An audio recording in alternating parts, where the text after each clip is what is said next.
Hola, muy buenas noches, bienvenidos a una emisión más de A Fondo, espacio de entrevistas periodísticas donde abordamos aquellos temas que consideramos son relevantes para nuestra comunidad.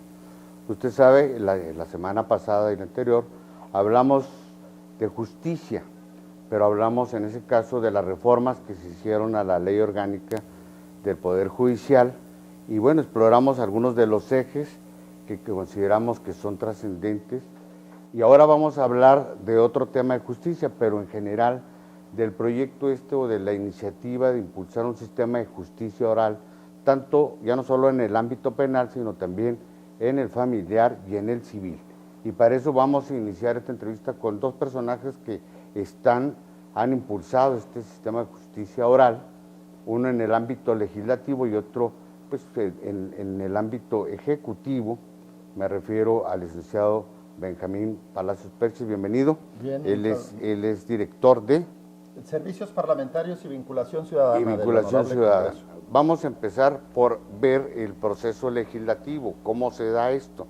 Yo recuerdo que cuando se anunció que se iba a hacer un nuevo código civil, para empezar, pues antes el código civil comprendía de alguna manera el familiar. En efecto, así el familiar se consideraba una rama del derecho civil, ahora se separa, ¿no? En efecto. Este proceso se da en julio.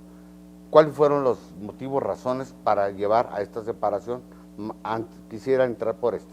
Bien, con todo gusto. Desde el mes de mayo de 2013, todavía durante la 63ª legislatura, se impulsó por parte de los tres poderes, en forma conjunta, Poder Ejecutivo a cargo del señor gobernador del estado, el licenciado César Duarte Jaques, el Poder Judicial, el Poder Legislativo, se impulsó precisamente una iniciativa para la implementación de la oralidad, tanto en materia civil como en materia familiar. A partir de entonces, ya con ese escrito inicial de iniciativa, se inició el contacto con el foro de abogados a través de los colegios, las barras, las asociaciones a lo largo y ancho del estado, a través de diversos foros que celebramos tanto en Ciudad Juárez como en Cuauhtémoc, en Chihuahua, en Delicias, en Parral y en Madera. En todos estos lugares se dio una publicidad bastante amplia, se establecieron canales de comunicación para empezar a recibir aportaciones que tuvieran que ver con ese cuerpo de leyes, precisamente para enriquecerla y que finalmente estuviera como un trabajo definitivo del Poder Legislativo, un trabajo parlamentario, muy acorde con la realidad económica, política, social y familiar del estado de Chihuahua, y en efecto. Y sobre todo yo creo que ya en solo hecho de haber separado, tener un código de procedimientos en materia de derecho familiar y en materia civil, sí, pues es positivo, porque son ámbitos jurídicos distintos, ¿no? Totalmente. Si bien ambos tienen que ver con las relaciones interpersonales, uno es en el núcleo familiar, el familiar específicamente, y el otro va más allá en las relaciones de la sociedad civil, pero que comprende también el ámbito comercial, ¿no? Para decir sí, tanto como personas físicas como personas morales, ¿no? En efecto, así es. Esa es la diferencia entre una situación y otra. Yo recuerdo también que en ese entonces, cuando se hicieron esas consultas, hubo una controversia en torno al planteamiento de si antes de crear o modificar el Código Civil y Familiar, no era necesario revisar el Código Familiar como tal. Ajá, como tal. Sí, en efecto surgieron voces en relación a ese punto de vista y a muchos otros puntos de vista. De todas las aportaciones se recogió lo más importante y de ahí surgieron ya durante esta 64ª legislatura tanto el Código de Procedimientos Familiares como el Código de Procedimientos Civiles, que ya están en vigor, pero con una vacatio legis hasta el 17 de agosto de 2015, tiempo durante el cual de todas maneras se va a seguir revisando. Como toda obra humana, nada es perfecto y tendrá que irse actualizando y tendrá que irse revisando de manera puntual para que esté siempre acorde con eso que estamos mencionando. Hay un derecho que se llama derecho de acceso a la justicia. Bien.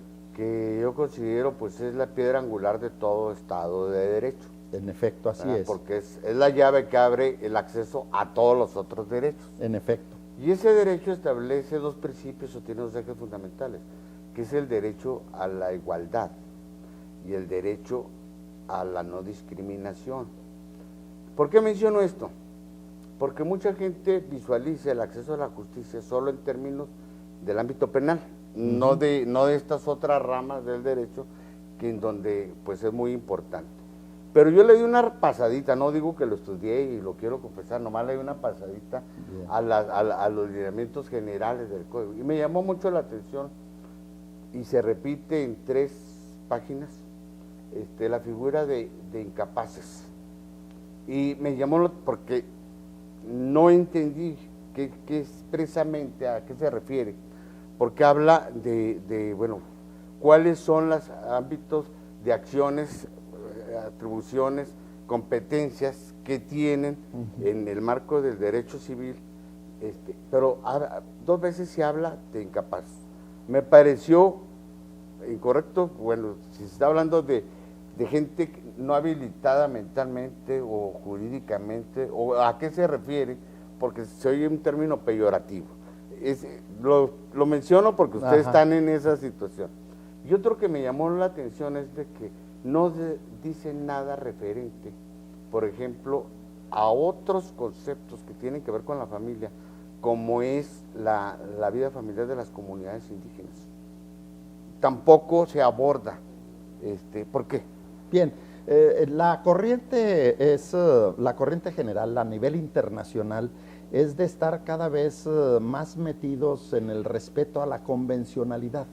Desde el 11 de julio de 2011, que ya se transforma la Constitución Política de los Estados, de nuestra Constitución General. Desde entonces ya es un parteaguas, ya se tiene que revisar todo lo que es la convencionalidad, no solamente los grupos vulnerables, y en ellos entra también el respeto a los derechos indígenas y todo eso que tiene que apegarse, pero definitivamente en estricto apego a sus derechos. La convencionalidad ya es parte de una nueva mística, ya no es el derecho positivo, ya no es el positivismo, ahora es el naturalismo, y habrá que regresar a los orígenes del naturalismo y dejar de paso el positivismo. Entonces hay que estar ya no otorgando garantías individuales, sino respetando derechos fundamentales. Que ya están establecidos en la Constitución y en los tratados que suscribe México. Pero por eso se me hace contradictorio ese término, a mí en lo personal. Bien, por lo que se refiere ahí son figuras de incapaces, no peyorativamente hablando, sino la figura de la persona que está impedida para asistir a un juicio por sí sola, sino bueno, a través de representantes. Ya encontraste un buen sinónimo, sí. Impedida, ¿verdad? No impedida. Porque son dos. Sí, habrá que utilizarlo. Se me hace diferente, sí. ¿no? Bueno. Y por eso decía, estamos sujetos a revisión de estos 2 cuerpos, pero además recientemente se instaló la mesa para la implementación de la oralidad, igualmente por parte de los 3 poderes, y de ahí surgieron 9 vertientes. El vertiente que estará trabajando en la construcción de los códigos sustantivos, lo que será el código familiar, el código civil, que precisamente esta convocatoria que nos han encomendado hacer, tan amplia como sea, para que todo el mundo participe, con esas expresiones que puedan enriquecer la tarea parlamentaria.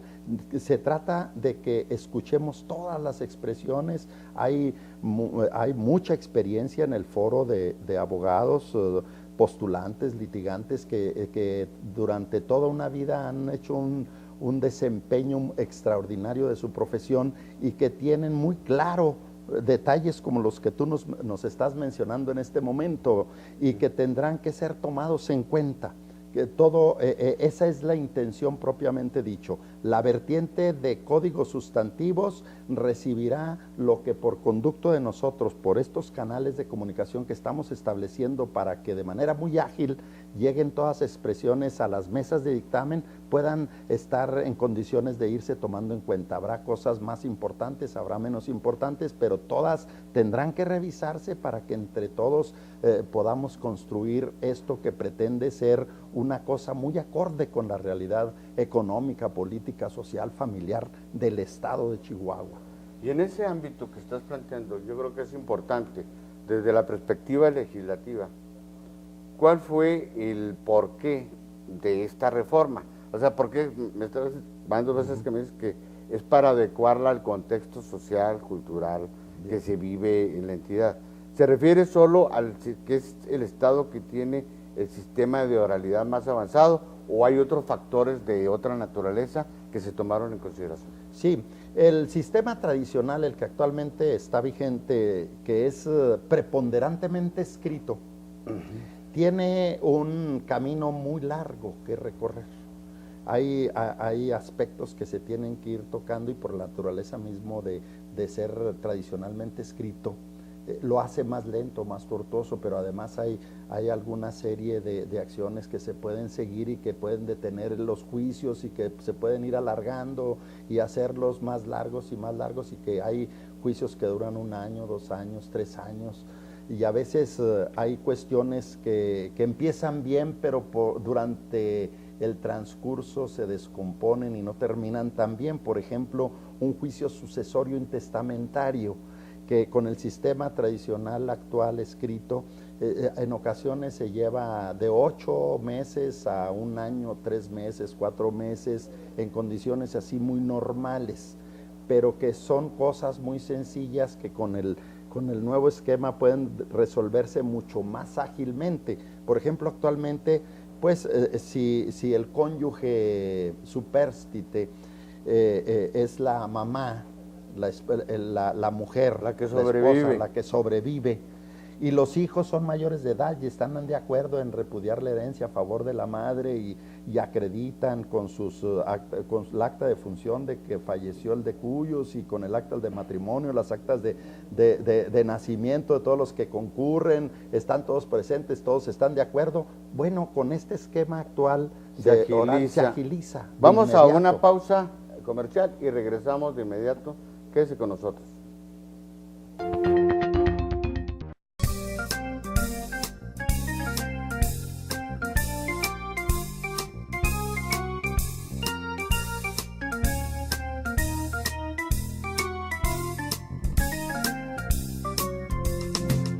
London Café, un lugar para disfrutar.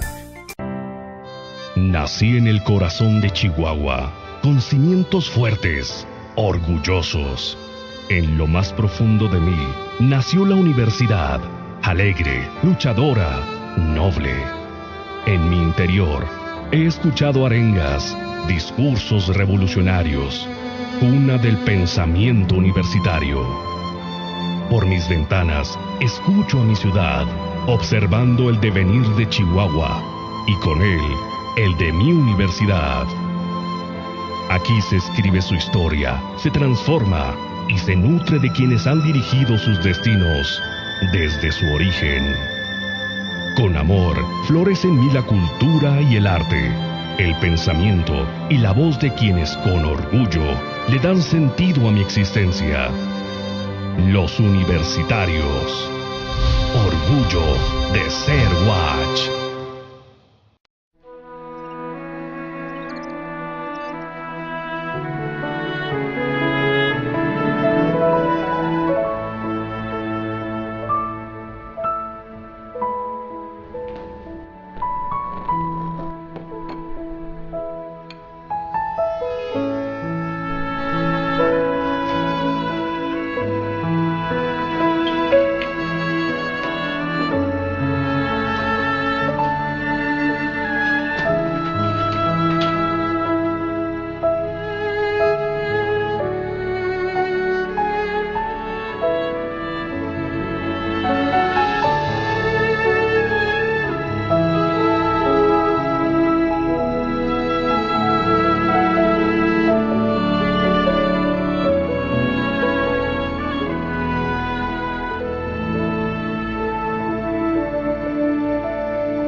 segmento anterior yo hacía la reflexión de la importancia que tiene este derecho humano de acceso a la justicia y especificaba que el concepto justicia no se circunscribe exclusivamente al ámbito penal, por una simple y sencilla razón. En todo núcleo de convivencia humana, de relación humana, pues hay también conflictos, hay problemas. ¿Cuáles son los tipos de problemas que atiende el derecho familiar? Que son los ejes fundamentales, que tienen que ver con... Bien. Todas las controversias del orden familiar, divorcios, adopciones, alimentos, depósito de personas, etcétera. Herencias. Pero, sí, herencias, que anteriormente estaban contempladas en el otro cuerpo de ley. Todo esto se está reacondicionando, como tú bien dices, y la idea es de que se acoten todos los procedimientos. El hecho de que se implemente ya la oralidad en Chihuahua, como hemos tenido ya la experiencia muy amplia en materia penal, en materia laboral y a nivel federal también en los juicios mercantiles. Entonces, todo eso abona a que sea una justicia rápida, expedita, que pueda estar activando no solamente las relaciones humanas, sino también, ¿por qué no decirlo?, la economía. Hay masas de herencia que están detenidas ahí por 1 año, 2 años, 3 años y que no se pueden tocar porque los procedimientos no han terminado. Entonces, esto lo hace mucho más ágil. Es una excelente noticia para toda la ciudadanía en Chihuahua el que se implemente la oralidad. Entidades federativas que ya tienen esta implementación, como Nuevo León, como el Estado de México, como el Distrito Federal, no solamente han agilizado los trámites nuevos, sino que además han abatido hasta en un 80% el rezago histórico que venían arrastrando en todos este tipos, no solamente en las controversias de carácter civil, sino también de orden familiar. Entonces, es una excelente noticia la que tenemos que transmitir. Estamos muy optimistas por este motivo, porque sí se traduce en un amplísimo beneficio para toda la comunidad. Todos los procesos se pueden resolver de manera más ágil, de manera más rápida, pero no solamente en este momento se está construyendo el código, lo que será el Código Civil y el Código Familiar, sino adicionalmente lo que será la nueva ley del registro civil, que traerá también seguramente facultades más amplias para los oficiales del registro civil para de manera administrativa resolver cuestiones que anteriormente tenían que resolver los órganos jurisdiccionales, los juzgados. Y que tienen que ver con la convivencia, ¿no? O sea, porque pues el acta de nacimiento es el primer documento Exactamente, que nos da identidad, para decirlo así, ¿no? De función, pues es la puerta de salida, pero también tiene que estar reglamentadita. Bueno, pero hay otra ley también que se está construyendo, que esa es importantísima, la ley de mediación. Para allá iba, para allá iba. Se habla de que en los lineamientos generales, de que el objetivo de esta reforma, el establecer el sistema de oralidad, es hacer pues más ágiles la solución de los conflictos, pero sobre todo encontrarles puntos de solución alterna, de conciliación, de convenio. Sí. Este es el concepto de mediación a que te refieres. Exactamente. Sí, el concepto de mediación. Incluso la ley está contemplando el proyecto la posibilidad que los despachos particulares puedan estar en un momento, a través de los integrantes de ese despacho, los abogados titulares de ese despacho, se puedan certificar como mediadores. Y certificados como estén, pueden estar en condiciones de resolver conflictos de carácter civil o de carácter familiar, y mediante esa mediación muy profesional, como se logre, poder llegar a convenios entre las partes, que ya acompañadas con las documentales que se haga necesario, llevarse hasta los centros de mediación, revisarse, y que el juez los pueda llevar a que alcancen el carácter de cosa juzgada. Esto resuelve conflictos de inmediato, de manera dialogada, de manera razonada, de manera muy civilizada, pero además descongestiona las cargas que tienen los juzgados de manera ordinaria.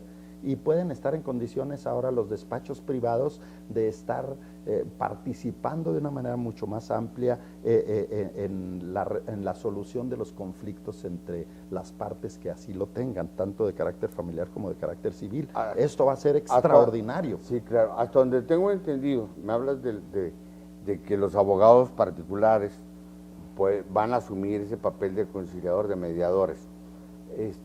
Pero va a haber un instituto, hasta donde tengo entendido, de mediación. Ya está contemplado en la nueva ley orgánica del Poder Judicial. Ese sí sería una figura jurídica, dependiente de ¿qué poder? Del Poder Judicial. Sí, sí, bueno, en efecto. Y en ese ámbito, porque hay inquietud y a mí me lo han expresado algunas gentes. La gente que está trabajando actualmente en los juzgados, pues la juez, el juez, los proyectistas, las secretarias, dicen, bueno, ¿y cuál va a ser nuestro ámbito de ahora de actividad profesional? ¿Cuál va a ser? El espíritu de esto es de que mediante el diálogo sean los conflictos los menos que tengan que dirimirse mediante un juicio. El diálogo, el entendimiento resuelve la mayoría de los conflictos. El licenciado Jorge Abraham Ramírez Alvidres pone varios ejemplos de su ejercicio profesional. No se los vas a quemar porque ahorita lo vamos a ver con él. Sí, con él. Pero él que tiene mucha experiencia en su despacho de abogados, ha resuelto muchos problemas mediante el diálogo, mediante el entendimiento, mediante todo.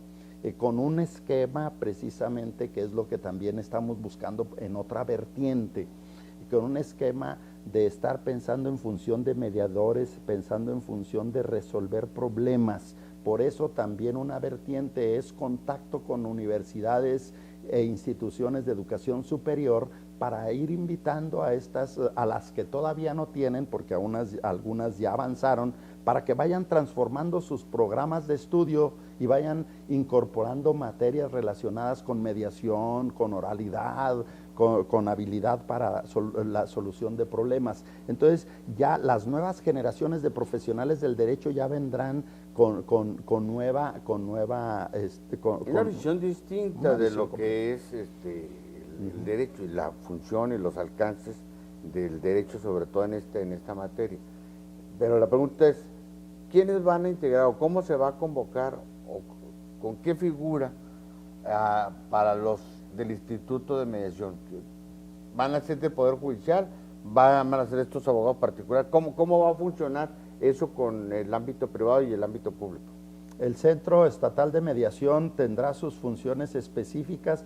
Los despachos particulares harán su trabajo como mediadores. Fuera de ese centro. En su propio despacho. Sí, sí. Ahí se presentan las partes, se invita a quien tenga que ver con el conflicto a tratar, se entra en un diálogo con habilidad de mediador, se invita a que se pongan de acuerdo, a que lo solucionen, a que lleguen en el estira y afloja alguna solución específica, la redactan en un convenio que suscriben y luego ya lo ponen a consideración del centro de mediación para que un juez pueda darle el carácter de cosa juzgada y con eso ya queda resuelto el problema.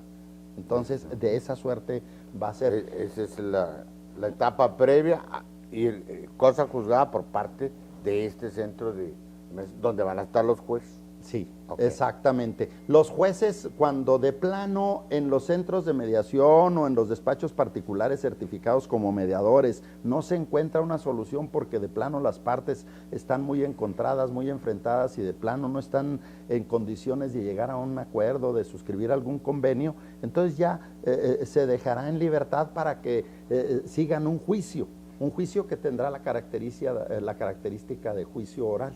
Sí, correcto. ¿Verdad? Bueno, me dices que esto entra en vigor el 15 de agosto del 17 de agosto de 2015. ¿Y el código sustantivo, el código familiar también va a ser simultáneo? Sí, simultáneo. ¿Y ya se está trabajando en eso? Sí, pues se está trabajando justamente en la redacción de estos dos cuerpos de leyes y esa es la intención precisamente de estas jornadas de socialización para invitar a todos los profesionales del derecho, estudiantes, docentes, investigadores, todos los que tengan algo que aportar, que nos hagan el favor de hacerlo para que entre todos podamos construirlo y que resulte muy acorde a nuestra realidad. Porque aquí, y también la sociedad, ¿no? Y supongo y las organizaciones, porque recordemos, si lo pongo yo en la agenda pública, porque así está, pues hay un debate sociológico, antropológico, jurídico, incluso político, y hasta de índole ideológico, moral, sobre el concepto de familia. Sí, señor, ¿verdad? En efecto. Entonces, yo supongo esto donde se tiene que abordar al revisar el código sustantivo. En efecto, incluso todas las organizaciones tienen la puerta abierta para participar, dando todas las expresiones que ellos consideren que puedan ser tomadas en cuenta. Todo será revisado, todo será discutido y todo se pondrá en la mesa de dictamen para que de esa suerte pueda surgir un documento final. Porque recuerdo esto, en algunas entidades federativas, por ejemplo, el matrimonio de parejas del mismo sexo está pues, reconocido legalmente. Y sin embargo, en otras entidades no, el caso es el de Chihuahua. El caso de Chihuahua, bueno, sí. Pero hay jurisprudencia de la Suprema Corte en el sentido de que eso es discriminatorio y no es válido en términos de derechos humanos. Te pregunto esto porque en el código está contemplado cuál es el procedimiento para los que vienen de otro lado a reconocer, yo me casé allá y quiero que se me reconozca como pareja.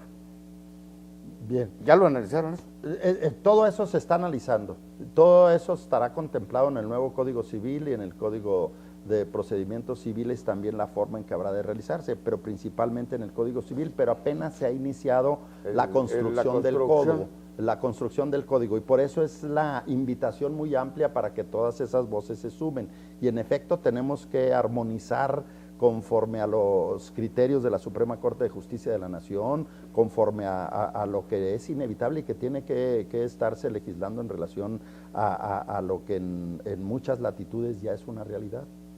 Muy bien, Benjamín, pues muchas gracias por esta explicación. Vamos a continuar en los otros dos segmentos con el licenciado Jorge Abraham Ramírez Alvidres, que efectivamente pues él forma parte de esta mesa que se ha dado a la tarea de socializar lo que se ha llamado sistema de justicia oral. Regresamos.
Continuamos esta conversación sobre este tema de verdad relevante. Yo creo que va a contribuir, si se hace bien, si se aplica bien, si se ejerce bien, a mejorar nuestra convivencia social, nuestra convivencia familiar.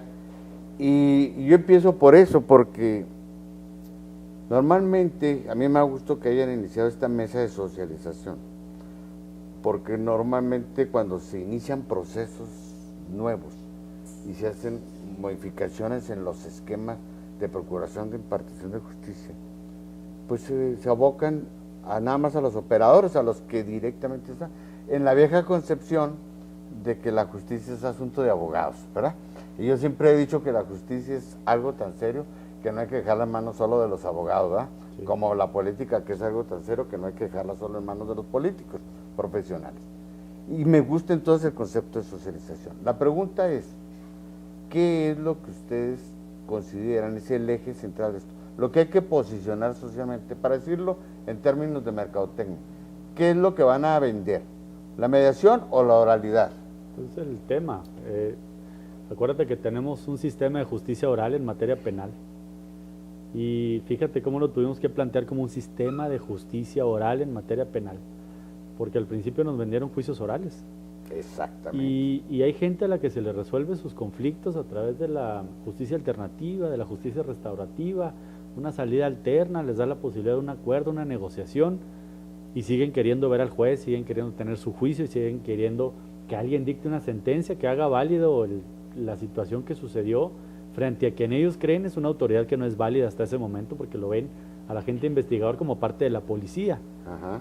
Y entonces, si en este sentido, en la justicia oral en materia civil y familiar, nosotros pretendiéramos vender nuevamente juicios, pues creo que nos íbamos a equivocar de nuevo, porque finalmente de lo que se trata aquí es que haya negociación, que haya mediación, que participe el foro de abogados, que de las más de 15,000 demandas que se reciben en el estado de Chihuahua, pues cuando menos el 80% se logre negociar, se platiquen, se conciban entre los particulares, y que entonces ahora sí lo podamos llevar a juicio solamente lo que sea imposible de llegar a acuerdo, pero aún así, con una litis muy bien fijada, bien definida, perfectamente establecida y con pruebas que también se puedan decidir desde el principio cuáles son las que se van a desahogar. En este momento, en un juicio normal, si se presenta una prueba confesional, normalmente se presenta por las dos partes y hay que fijarle fecha por las dos partes. No puedes decir que en una sola confesional se desahoga todo,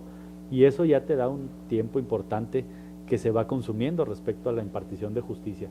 Lo que nosotros planteamos en un juicio oral, si es que hubiera o si se fuera a dar, es que se dé un solo desahogo de la prueba y que se haga en el momento exacto para que las personas puedan no solamente preguntar, sino hacer repreguntas, hacer cuestionamientos, que el juez se entere de primera mano desde la cara, las expresiones, la forma en que responde, si es que está tartamudeando, si se pone nervioso, si está tratando de acordarse lo que le dijeron que tenía que decir, y esas cuestiones de inmediatez son muy importantes. Pero lo fundamental es que en todo haya negociación. No podemos perder esta gran oportunidad. Si una persona que ahorita está viendo tu programa sabe que tiene un derecho, lo quiere ejercer, llega con su escrito de demanda al Poder Judicial a partir de agosto del próximo año, y en cuanto entregue el escrito de demanda, la persona que esté ahí para recibirlo le dice, ya fue a mediación. Si esa persona cree que le queremos hacer un paso adicional y que no le queremos dar justicia, ya nos equivocamos. De lo que se trata es que atienda a la ciudadanía, que siempre hay que buscar la mediación primero, que nos responda, sí, ya lo intentamos, fuimos y no pudimos, o ya tenemos fijada más o menos sobre qué queremos, la pretensión de nuestros derechos fincar, y entonces vamos a ir a un proceso porque no nos pudimos poner de acuerdo. Y esto es muy importante porque efectivamente una idea mal vendida genera percepciones equívocas.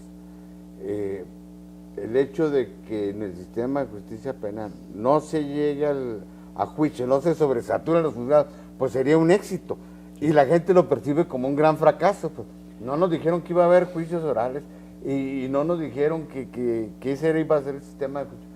No hay juicios orales, entonces no hay justicia. Esa fue la percepción equivocada que se generó por no haber sabido. Bueno, ahora lo que me interesa es mucho, para explicarlo de manera muy didáctica. Hay un conflicto, digamos, de pareja, para poner lo que es, y optan por la separación, ahí entre ellos. No, pues ya nos vemos cada quien para su casa, vámonos, aquí se rompió la taza. Llegan ante el juez y le dicen, ¿ya fueron a mediación? No, pues no, bueno, vayan, y aceptan ir.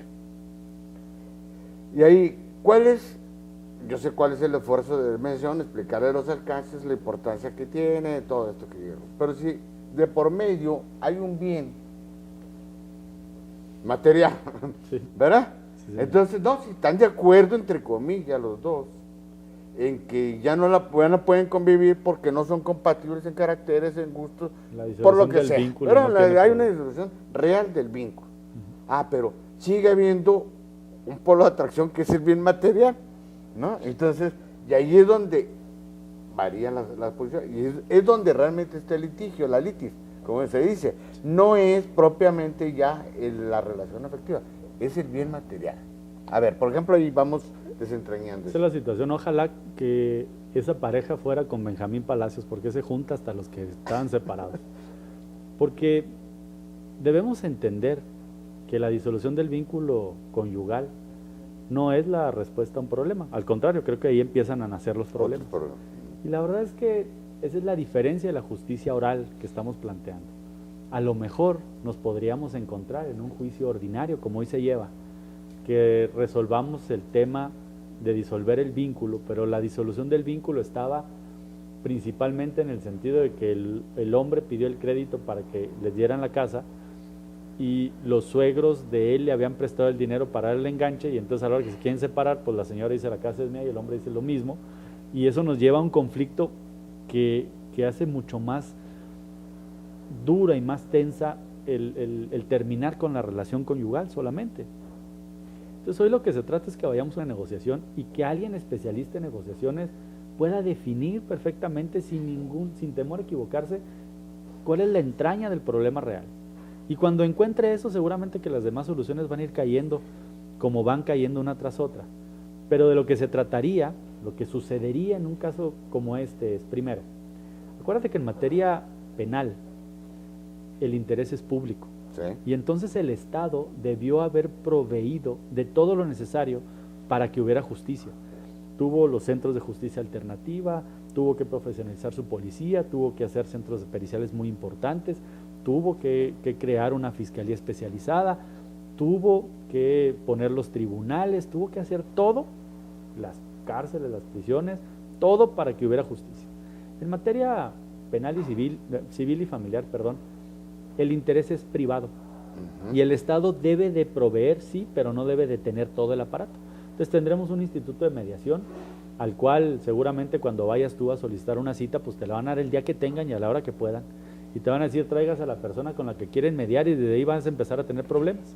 Sí, sí, Entonces por eso es que queremos que los abogados privados se certifiquen, el conducto, se capaciten y que ellos te puedan decir, mira, pues yo cobro por hora, pero yo te cuido a los niños, yo te pongo un café, yo te doy un espacio para que puedas dialogar de una manera neutral y te pongo un especialista para que puedas llegar a un acuerdo. Y entonces, si antes no habías platicado y hoy vamos a empezar, pues vamos a empezar a platicar con profesionales que te van a dar una salida real, no solamente humana, sino además jurídica, que sea viable y que sea posible. No vayamos terminando partiendo al niño porque no nos pusimos de acuerdo de cómo lo íbamos a hacer.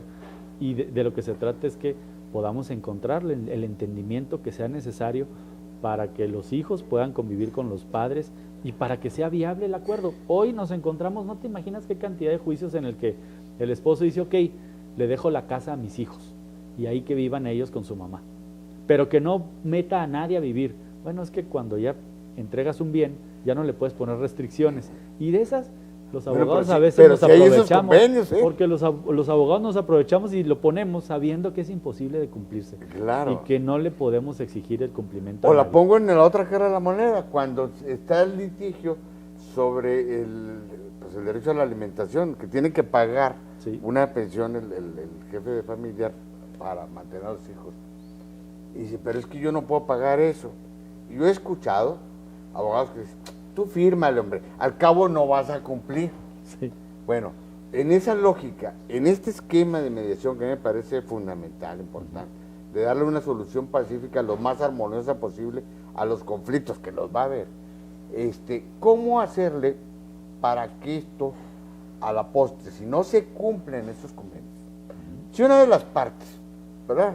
Los dos firman el convenio y los dos van ante el centro de mediación, el instituto de mediación, y dicen, ya nos pusimos de acuerdo cada quien con nuestros abogados y aquí tenemos esto firmado.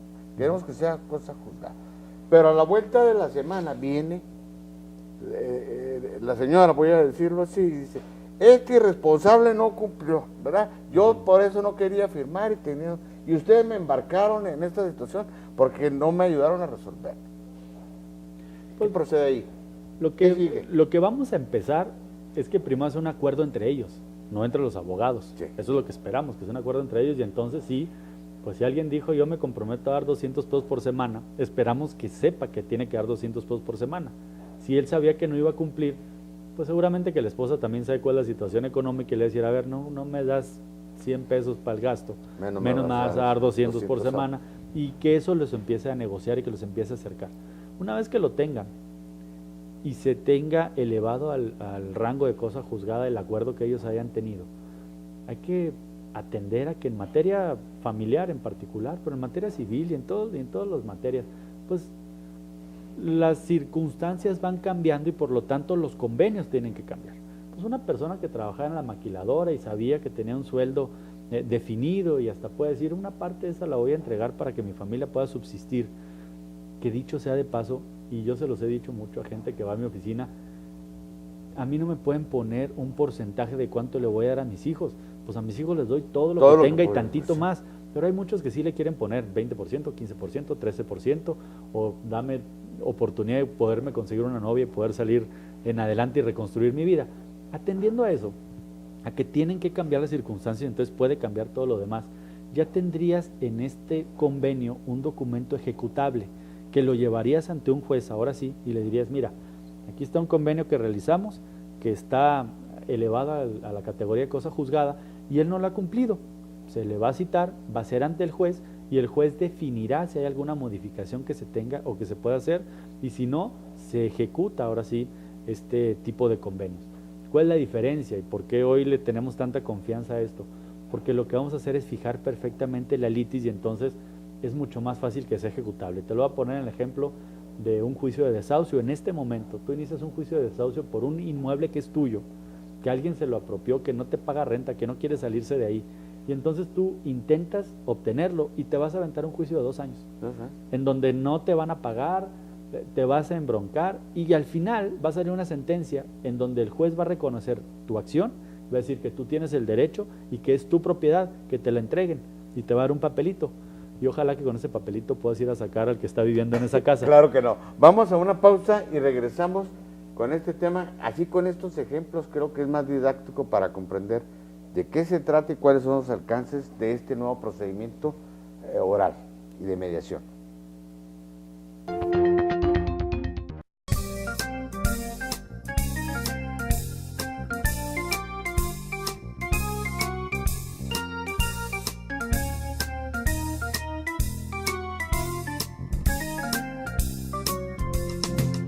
London Café, un lugar para disfrutar. Para uno asumir una cosa tiene que entenderla, para hacer la suya tiene que entenderla. Y por eso en este segmento, con el licenciado que conoce muy bien, ya litigaba más en ese ámbito. Quiero poner ejemplos reales, muy concretos. Entonces esos ya pues, se de acuerdo que no pueden convivir, hay litigio por el bien, luego hay litigio por los hijos, si por la patria está, quién se queda, hasta cuánto tiempo se los va a prestar uno a otro y en qué periodo de vacaciones lo van a... Déjame que te cuente un asunto muy divertido. Fui el otro día con un abogado y tengo un expediente de este ancho, de verdad de este ancho. Y 7 amparos en medio. 7 amparos. Sí, y estaba integrando ya un tanto porque lo iba a llevar a la fiscalía porque la mujer había falseado información. Y acuérdate que hoy en Chihuahua falsear información ante una autoridad, sí, claro, que es delito penal, ya es delito, es derivativo de la libertad. Pues tenía sus 7 amparos ahí, estaba muy enojado y le dije, oye, ¿y ya hablaste con la mujer? ¿Sabes de qué era el juicio? El señor quería cambiar las horas para ver a sus hijos. Las horas. Las horas. Entonces la señora yo creo que no entendió, o el abogado otro sí entendió, y no lo quiso explicar. Se metieron en bolas todos. Y después de 3 meses y 7 amparos en medio, le dije, ¿y ya le hablaste? ¿Cómo le voy a hablar? Pues, ¿qué no estás viendo? Nos ha traído a la vuelta y pues, háblale. No, háblale. Es más, vamos hablándole, a ver qué dice. Le hablamos, contestó, le explicó, dice la mujer, a ver, el tema era el cambio de horas, dígame qué hora lo quiere ver, yo se lo presto, no me meten líos. Se acabó el problema. Yo creo que el abogado no quedó muy feliz a la hora de cobrar. Claro, dicho, claro. ¿quién me va a pagar mis 7 amparos? Pero ¿sabes qué? Y esa es la gran ventaja que tiene para los abogados. Si lo hubiera mediado, les hubiera cobrado la mediación. Les hubiera dicho, a ver, ya no van a tener problemas, te voy a cobrar un porcentaje sobre esto. Ahora, un porcentaje en materia familiar no es fácil. Un día le dije a una amiga que se quería divorciar, era una amiga mía. Me dice, ¿cuánto me vas a cobrar? Dije, el 20%. ¿El 20% de qué? de lo que gastaste en la boda. Dijo, no, sí, ¿cómo para casarte Pues quieres para eso mariachis y sí, para divorciarte para quieres eso. que sea gratis? Ese es el tema, el que podamos irlo Ajá. hablando, que lo dialoguen, que la pareja se acerque, que sepan cuáles son sus derechos, cuáles son sus garantías, sobre qué puede versar un problema y luego entonces irnos a juicio. Pero ahora, algo que es muy importante, ya fuimos al litigio, ya fuimos a la mediación, ya no hay forma y vamos a ir a una demanda. Lo primero que va a hacer, una vez que se emplaza a juicio, lo primero que va a hacer el tribunal es una primera audiencia en la que el juez va a tratar de mediar. Ajá. Y entonces, a veces, y eso funciona muy bien en Nuevo León y en el Estado de México principalmente, cuando ven al juez, Ya es llegan la a autoridad. negociaciones más fáciles. Sí, Porque ya sienten que sí es alguien sobre el cual se pueden construir acuerdos y sobre el cual voy a cumplir lo que estoy diciendo. Y eso nos puede ayudar. ahí quiero poner otro, eso es partiendo, hay conflictos, pues voy a decirlo así, a lo mejor no es, lógicamente no suena muy correcto, de buena fe, es decir, pues que se dan, Muchos de buena fe. se dan Muchos. por equivocaciones, conductas, etcétera, de las personas, pero hay conflictos provocados de mala fe. Claro. Voy a poner dos ejemplos, porque que los he visto.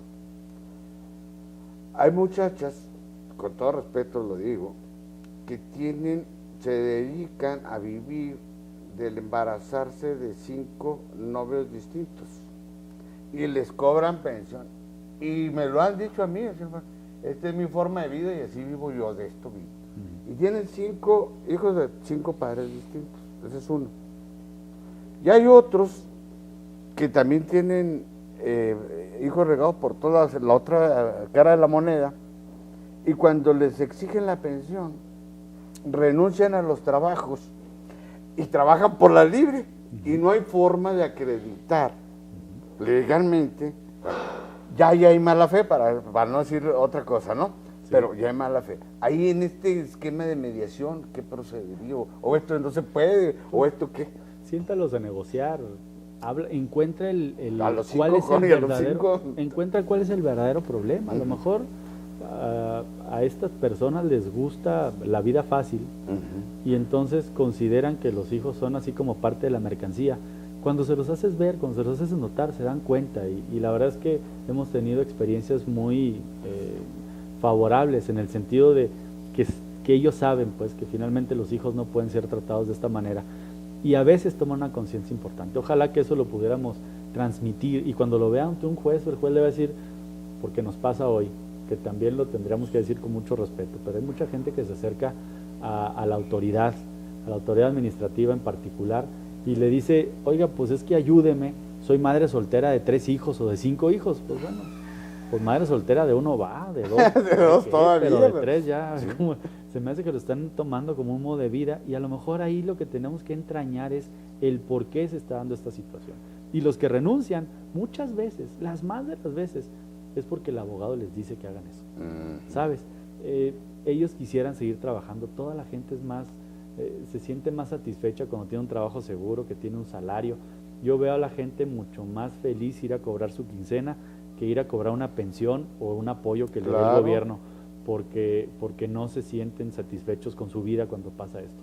A nosotros nos gustaría mucho que los hombres, que las mujeres que están en obligación de otorgar alimentos a sus hijos, a sus padres, a sus esposos, a la gente con la que convivieron, que lo hicieran de esa manera y que pudiéramos encontrar o entrañar el verdadero sentido de por qué renunciaste al trabajo, por qué te fuiste, atendiendo a que un juez lo puede discernir de una manera más fácil. Claro. Sí, es cierto, muchos renuncian y lo vemos con mucho, como con impotencia, pero también a veces nos da coraje ver cómo les quieren hincar el diente, cómo los quieren hacer batallar, cómo un abogado listo o una juez predispuesta que no estaba juzgando en perspectiva de género le dio ventajas a una de las partes dentro del proceso, y cómo alguien para él sería mucho más fácil, porque entonces ya le sale hasta más barato decir, mira, sabes que mejor renuncia al trabajo y te voy a ayudar con lo que pueda, porque a mis hijos no les puedo negar nada.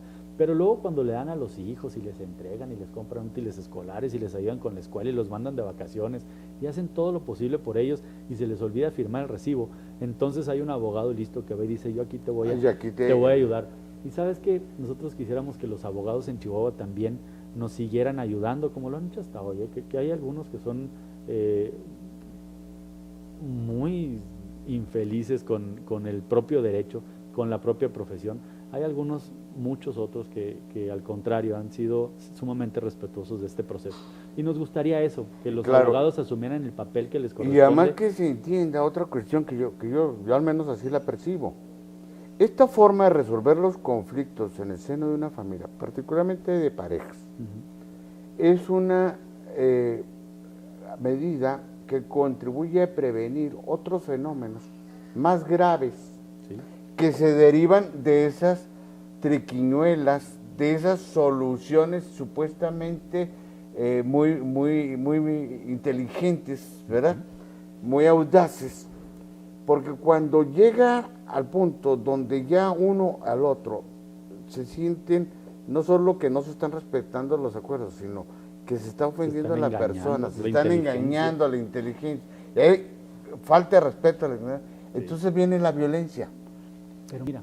Y ahí, ¿qué trato, por ejemplo? Porque yo hablé con, pues una vez en un programa de radio hasta mandaste un mensaje que estábamos discutiendo con una que decía que esto era regresivo en términos de los derechos de la mujer y de la perspectiva, porque cómo era posible mediar o llegar a acuerdos de solución a la violencia familiar. ¿Qué hay respecto? Porque ese es un tema que va a salir prontito. Mira, a mí lo que más me sorprende es que en materia penal, donde el vínculo que une a las personas es la comisión de un delito, nos ha permitido que dialoguen y lleguen a acuerdos esas personas. Imagínate en el vínculo civil o familiar, que lo que los une es el amor, es una relación filial, contractual, de amistad, son compadres de hace mucho tiempo. Pero entonces, ¿cómo lo vamos asumiendo? Piensa en el peor de los delitos, en el más atroz que se te puede ocurrir en este momento y que te haya sucedido a ti. Pues tu cuerpo lo va a asimilar, tu cuerpo va a saber que pase lo que pase, así agarren al culpable, al responsable y lo cuelguen en la plaza, no te va a devolver, no te va a restituir a los derechos que tenías antes, ni a las personas a las que quieres tanto. Si eso sucede, el cuerpo como que lo asimila y lo va zafando. Pero si tú le prestas la casa a tu compadre, y tu compadre se la apropia, y ya no te paga renta, y entonces tu señora te va a decir que por eso nadie te respeta, tus hijos no te van a respetar, tu suegra te va a traer como la frase, y tus amigos se van a burlar de ti. Yo te aseguro que cada momento cuando vas manejando solo por el periférico, te vas a acordar y vas a decir que mi compadre te va a dar cáncer. O sea, es tanto el dolor de saber de alguien que te está engañando y se quiere aprovechar de ti, que no vas a hallar cómo salir de eso. Hay que dialogarlo, hay que abrir la posibilidad de que la gente llegue y se abra. Muchas veces esos son lo que decíamos ahorita, hay muchos de mala fe, pero hay muchos que dicen, no compadre, pues que acuérdese que yo le vendí unas vacas y usted nunca me las ha pagado, y usted no le quería decir a la comadre, porque entonces se le iba a armar y por eso me dio la casa. Por eso le dijo que me había prestado. Empieza el lío, que lo pudimos haber resuelto platicando. Yo espero que eso sea la vocación de los chihuahuenses. A partir de enero estaremos ya convocando a través de los colegios, de las barras de abogados, a las personas para que se acerquen, para que dialoguen, para que platiquen, para que los abogados se capaciten, se certifiquen, puedan poner sus despachos, que nos den la posibilidad de que en sus despachos se den estas negociaciones y que podamos resolver los conflictos, resolverlos de fondo. No solamente dar una verdad legal, sino encontrar una verdad histórica que verdaderamente le restituya los derechos a quien los tiene y que le cobre lo justo a quien de alguna manera se quiso aprovechar de este engaño jurídico. Muchas gracias. Ya ve usted que si hay otros accesos a la justicia, no solo la vía de la judicialización, de la penalización, de llevar el conflicto al extremo, hay otras formas de resolverlo. Espero que esta conversación le haya sido de interés, reflexiónela. No es solo el problema de la oralidad, sino fundamentalmente apostarle a mediar, a solucionar de manera pacífica los conflictos y de esa manera tener una sociedad mucho más sana. Yo le agradezco su atención y lo espero el próximo sábado en otra emisión más de A Fondo, porque recuerde usted, la verdad nunca es superficial. Gracias.